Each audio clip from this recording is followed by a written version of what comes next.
नाशिक पुणे महामार्गावर मोठी वाहतूक कोंडी निर्माण झाली आहे। आळेफाटा ते संगमनेर तालुक्यातील घारगाव पर्यंत वाहनांच्या रांगा लागलेल्या आहेत। सकाळपासून शेकडो वाहनं या वाहतूक कोंडीमध्ये अडकून पडली आहेत। महामार्गाच्या कामामुळे ही वाहतूक कोंडी निर्माण झाल्याचं सांगितलं जातंय।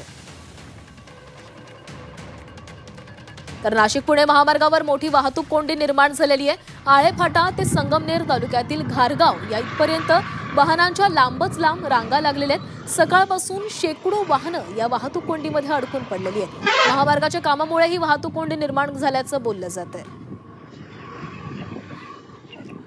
तर वाहनांच्या लांबच लांब रांगा लागलेल्या आहेत। सकाळपासून ही सगळी वाहनं या वाहतूक कोंडीमध्ये अडकलेली आहेत। त्यामुळे वाहन चालकांना देखील मोठा मनस्ताप सहन करावा लागतोय।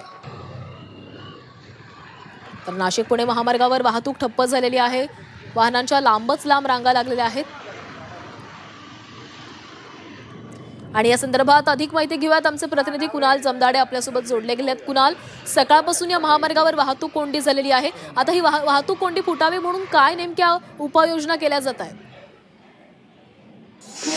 जो नाशिक पुणे महामार्ग आहे, या महामार्गाच्या कामामुळे सातत्यानं ट्रॅफिक जाम होते आहे। आळेफाटा ते संगमनेर तालुक्यातील घारगाव पर्यंत जवळपास ट्रॅफिक जाम आहे। सकाळपासूनच वाहनांच्या लांबच लांब रांगा लागल्या आहेत। एकेरी वाहतुकीमुळे अनेकदा अपघात होत आहे। महामार्गाचं एकीकडे काम चालू आहे, त्यामुळे वाहतुकीचा खोळंबा मोठ्या प्रमाणात आहे। आणि मोठे जे वाहन आहे, अवजड वाहन आहे, त्या वाहनांमुळे ज्या छोट्या कार असतील किंवा बाकीचे छोटे वाहन असतील, यांना मोठा वाहतूक कोंडीचा सामना करावा लागतो आहे।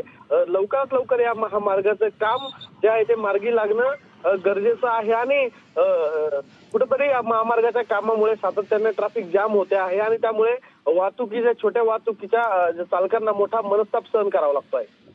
नक्कीच कुणाल, धन्यवाद तुम्ही दिलेल्या माहितीसाठी।